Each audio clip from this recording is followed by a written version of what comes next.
Hello and welcome to our next in a series. This is a series of subject matter interviews with different experts throughout the country. And today I have with me Maria Furtado. She is the Executive Director of Colleges That Change Lives.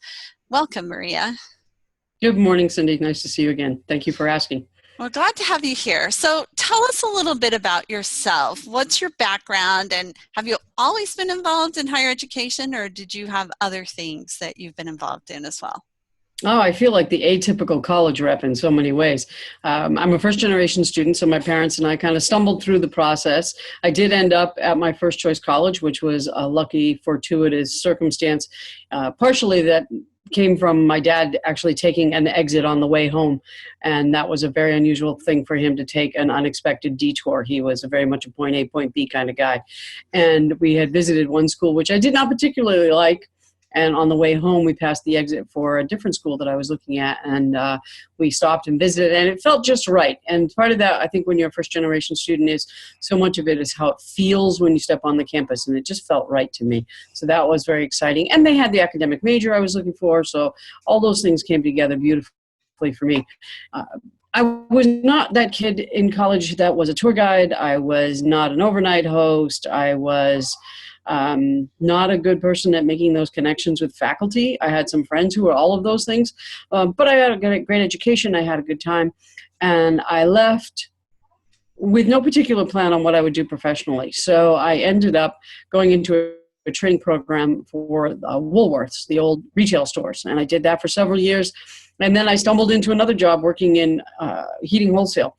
And as I was doing that, I realized I really needed to do something intellectually that I would find more interesting. So I started to take classes toward my master's. And I took 2 classes at Clark University. And I really liked the people. I liked the people. I liked the way that they approached education. I liked the fact that when I went into my very first class, all the students, as students will do, sat in the student chairs. And when the teacher came in, the professor came in, she said, well, none of you sat up front, so I guess I'll sit up front and I'll teach. And I just liked the way that she approached that, and it kind of took a little bit of that pressure off, and not having been in the classroom for 10 years, at least 10 years. So I started looking for a job. When I got laid off, I started looking for a job, and I happened to see that Clark University was looking for someone in their admission office. It was a support job. It was an operations side job. It was 10 months a year, hourly. It paid peanuts. Not very many peanuts even. So my first day at Clark, I also started working a second job, and I did that for 3 years. But I started on the operations side, and I eventually got a position on the counseling side, and then eventually I was moved up, and I ended up as the director, and I was the director of admission at Clark for 7 years. And when I left Clark, I wanted to stay within the Colleges That Change Lives family, because I had started doing work with the organization, which wasn't at that point actually technically not even an organization. It was just a group of schools that worked together casually. And so I wanted to stay in that group. So I ended up going to Eckerd College, which is also within the organization.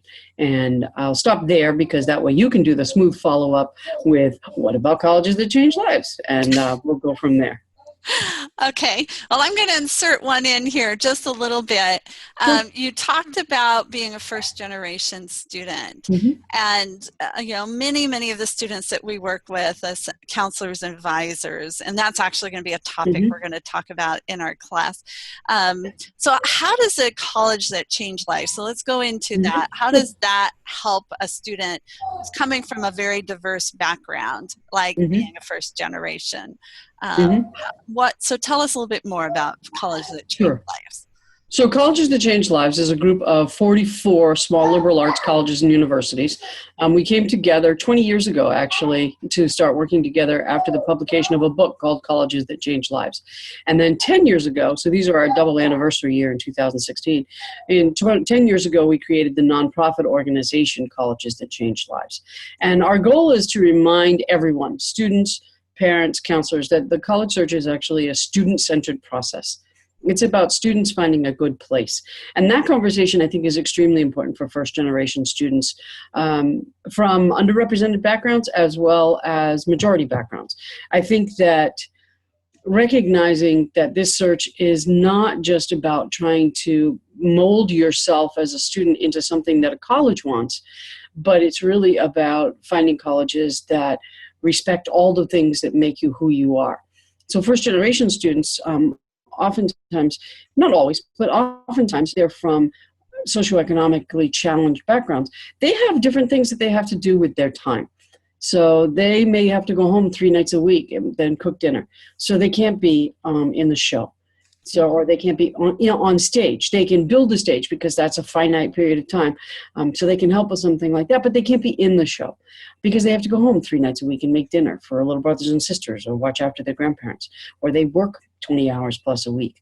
So I think the nice thing about schools like colleges that change lives schools is that application review process is very, very personal and very thoughtful and very thorough. So they're not going to be penalized because they weren't captain of 2 sports. They're going to be given the credit for going home 3 nights a week and cooking dinner. And so I think that's one of the nice parts in what the schools do from the admission review perspective. The other piece is that these schools are all small. They range from probably about 275 to maybe 4,000 is the largest school. So the classes are small. The faculty are there because they want to teach. They're there because they want to teach undergrads. They want to be involved in the process with these students every day. Cindy, I hit a button and everything went away. Well, you're still doing, I can see you and I can still hear you. Excellent. I'll just keep talking to this blank screen. Not a problem. So the nice part, again, for students who are first generation is they don't always have somebody at home saying, you should ask your faculty about research. You should ask your faculty about study abroad. You should ask somebody about an internship. But at a small campus, those faculty are very focused on undergraduates every day. So someone is going to say, hey, have you thought about studying abroad? Have you thought about doing an internship?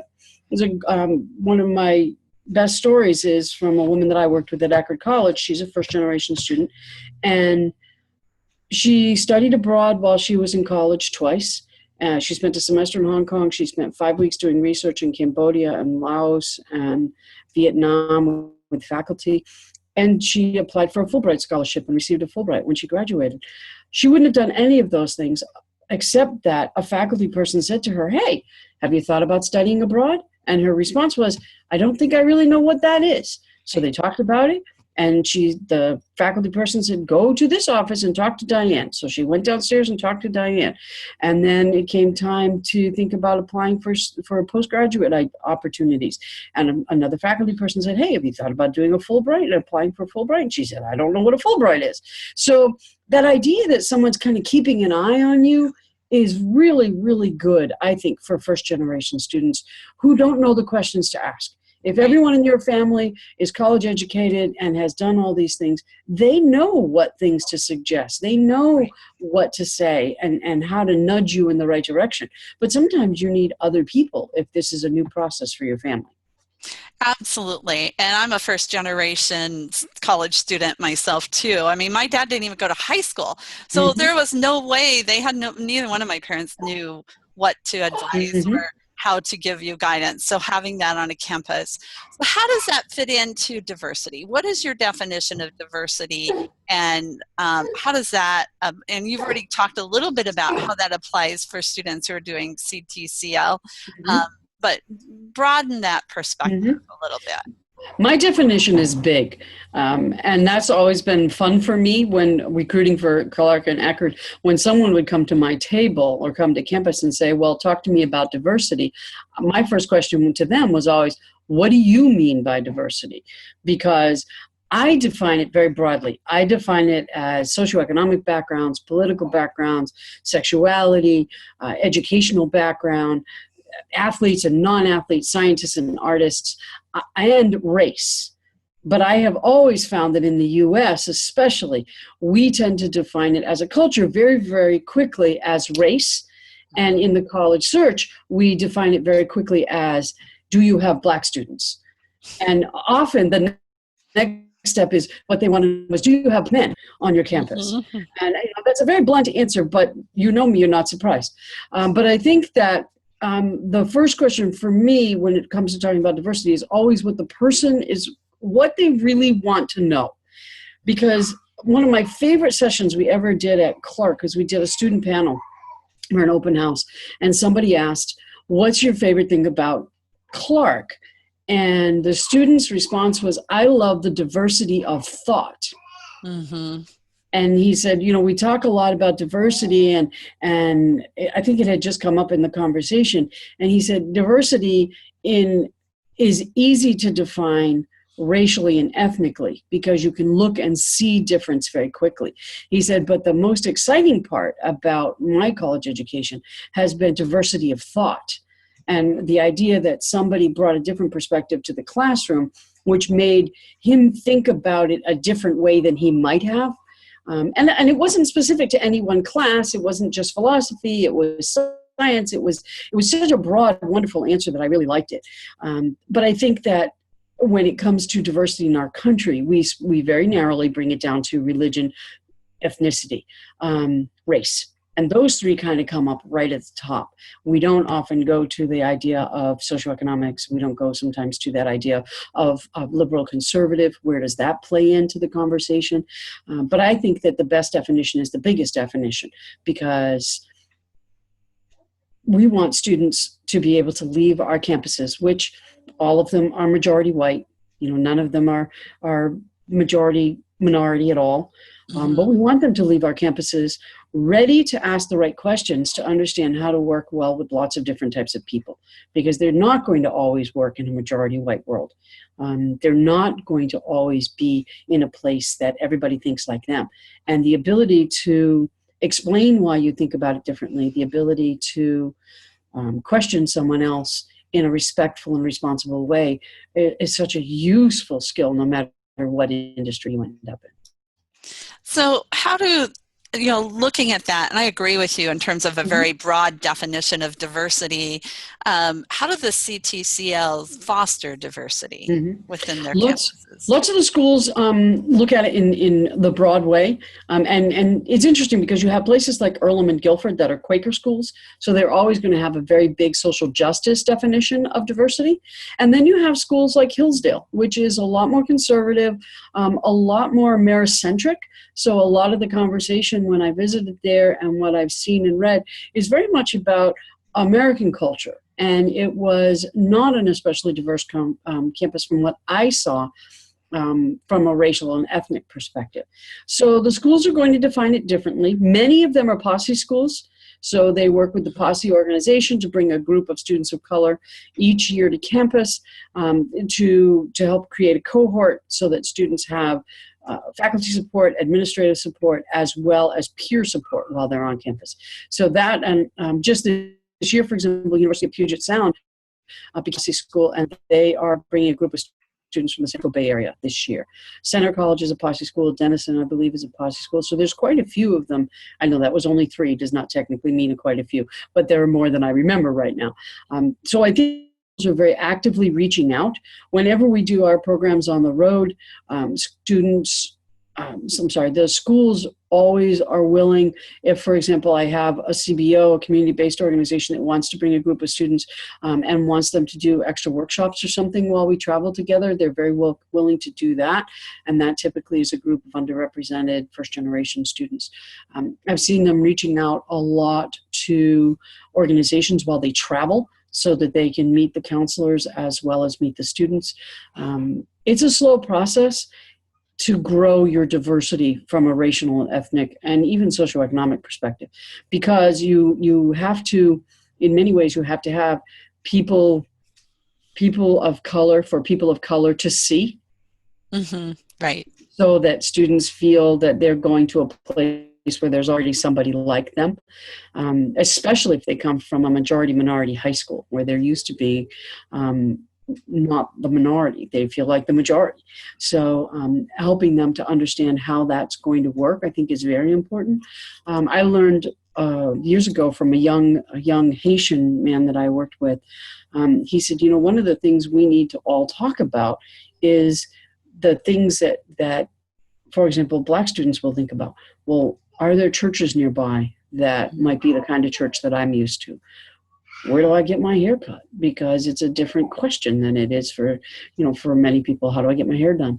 And It seems small, but it's not small. Right. Because one of the things you need to do when you go away to college, especially if you're the first one going, is figure out how do you find community, academic and personal community, and how do you find community in the area that you land in.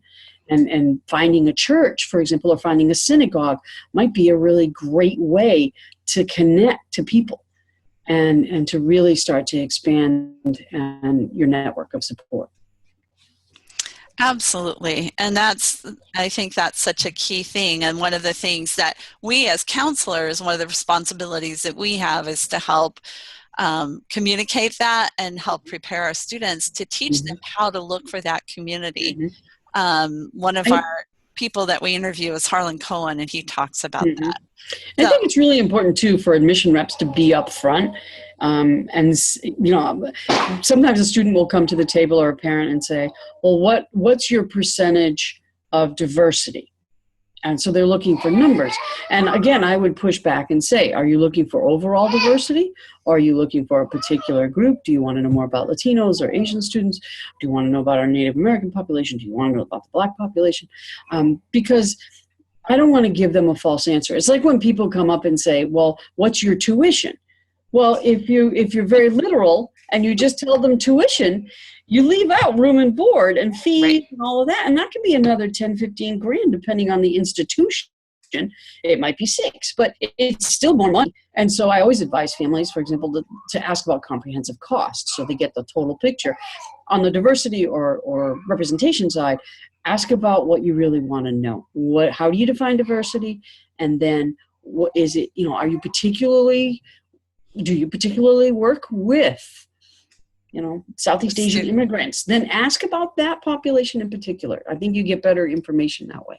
I think so too. Yeah. So in closing, my last question is from the counselor perspective. One of the things we're talking about next week is the role of counselors in this process. So what advice, coming from a college admissions, you work with all these colleges, what would you tell counselors in terms of their role as how can we help students and how can we help you from the college side? What's our role? I think your role is kind of the best interpreter, not in a literal sense, but in kind of a bigger sense. Trying to listen to what the student is telling you they want and telling you what they want by not mentioning things at the same time. And then trying to create that list, that big list to start with, that helps them expand their horizons. Encouraging a student to, okay, I really like, for example, somebody can say, I really like the open curriculum at Brown. Now, a junior in high school might not say it that way. They might say, I really like the fact that Brown lets you select a lot of classes on your own. That's great, but Brown's extremely selective. So I think one of the best things counselors can do is know or help them find other schools that have open curricula that are similar enough to Brown that they bring down the student stress level because they admit more students, to be blunt. They admit more students. Therefore, the list is broader, the opportunities are bigger, the chances that the student is going to have success in their search is higher, and all of that helps students. I think that's where counselors can come in really can be very, very helpful. Sorry, I had to cough.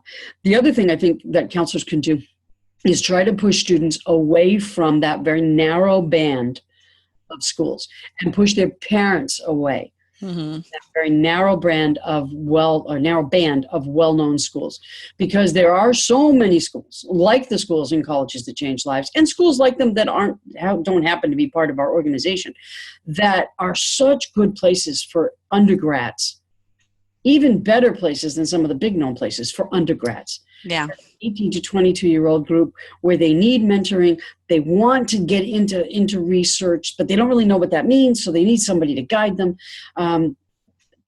Helping them understand how students from those schools, how alumni from those schools are successful is a really useful tool. And on the flip side, what I try to do to help you is push all kinds of stories through our Facebook and our Twitter page so that you have tools that you can offer to families and say, well, you're worried about your students getting into med school. Look at the stuff that this from Hendrix College is doing at, in medical school. Or look at this great award that this alumna from Juniata got for her work in medicine.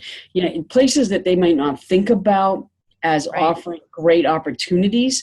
I think that it's your role and my role to try to expand their horizons. The more we expand their horizons, the less stressed students will be in this process, because they'll have more potential yeses. Mm-hmm. And I think that's really good. I had a conversation just last week with one of my students who's going through that decision process now, and her dad came to America. They came from Pakistan, and the whole goal was to come here so his children could have a better education. Mm-hmm. And his question to me, well, which one is the best school? Mm-hmm. Like, they're all good. Yes, it's absolutely. The best one is the one that's going to work for your child the best and the most. But it was interesting to have that. I've had that conversation. I'm sure. Absolutely. So and that's our role. I think I agree with you totally, is to be a listener and an advocator. And those are our two key roles that we can do. There's really, it's a tacky analogy, but I've used it and it sometimes works. One of my last trips to Hawaii for Clark, I said, well, I don't think I'm going to come next year. I'm going to get a convertible for my rental car. And I got this great Camaro convertible and with a tiny little trunk. So I squeezed my suitcase in and I got in the car. And then I realized that the way that seat adjusted in that car, I couldn't see out the windshield properly. I was actually looking through the wheel. It didn't go up. It only went back and forth. So I had to get a different car. And my tacky analogy is the Camaro is a great car. But if you can't see out of it, it doesn't do you any good. It's not safe. It's not going to get you where you need to be. College can be a great college, but if it's not a great fit, if it's not a great social and academic fit, then it's not going to get you where you need to be. It's not going to support you and take you where you want to be. So it's kind of a tacky analogy, but sometimes it helps. You never know what analogy is going to work for what person, I think it's great. I think students will remember. So if someone wants to get a hold of you, Maria, how do they reach you? They can reach me through the ctcl.org website. It's just ctcl.org. And under, it should be under About Us. They can find actually a picture of my head, and they can click on the link right next to my head. They can also come through our Facebook page. It's just Colleges That Change Lives, and I monitor that probably more than I should. I'm in there a lot during the day, and they can email through there. They can call 727-465-8005. That is also on the website. They can get me there. And they can follow us on Twitter, which is CTCL Colleges, #CTCL Colleges. So any of those ways they can be in touch. We're doing 28 events in May and the summer this year. So if counselors want to check our website see if we're going to do it near them, that would be great. And we're doing some counselor breakfasts in addition. We're doing counselor breakfast in Long Island, in Bethesda, in Chapel Hill, in Atlanta, Phoenix. So we're doing some events. So if they're interested in any of those events, if they're in those areas, they can contact me just in case they're not on any of the mailing lists that I use to be in touch. Okay. Well, I'll post a link to the website with the events so that now, do you do any international events? I do not personally, but some of the schools travel together. Yes. They just came back from Asia, and they were 10 days in Asia, I believe, and they'll be doing a Latin America trip it's at the end of May. And those are organized by the individual schools that travel because it's a small subset. It's usually somewhere between 10 and 18 schools that travel. So that would be on their individual websites, those travel dates? Probably. If anybody's curious about that, they can email me and I can put them in touch with the people that coordinate them. Okay, great. Yeah. Thank you so much. This has been great. Thank you. Appreciate it. Have a great day. Thank you. Thanks for asking, Cindy. Okay.